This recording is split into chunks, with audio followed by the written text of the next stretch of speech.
Hi, this is Cassandra, your Colorado Cuddlist, and I'm here to talk about sex and touch because cuddling is a non sexual service, and what the heck do I mean by that? In our culture, touch so often goes right along with sex, so often that we don't even think they're separate. And cuddling is really separate from that.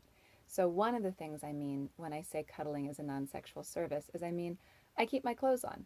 You keep your clothes on. We're not making out. We're not having intercourse. We're not doing hand jobs. We're not doing blow jobs.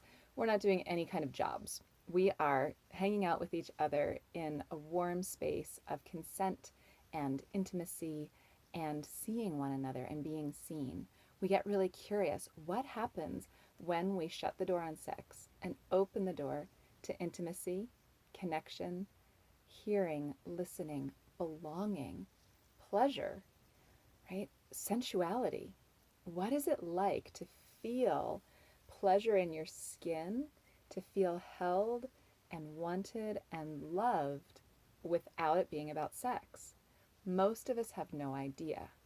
Most of us have made those two things go together so often, and our culture certainly teaches that they go together so often, that what the heck is pleasure and sensuality without sex?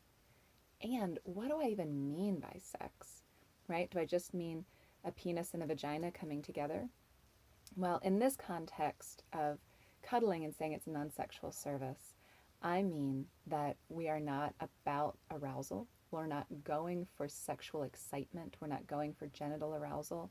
And if that starts to happen, we'll probably shift to something that's less stimulating and more nurturing or comforting or pleasurable in a different way.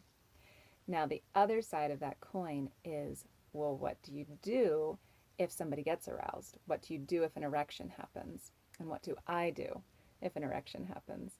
And I'll say that it's one of the sweet things about this work is that I don't have to do anything, and neither to you. You can simply enjoy the sensations in your body without needing to make them bigger or make them go away or shame yourself or anything like that. You can just notice the sensations and be with them. That might sound like a kind of torture, and it's not. It's not meant to be torture, and it can be incredibly pleasurable and healing. You can learn a lot. I can learn a lot.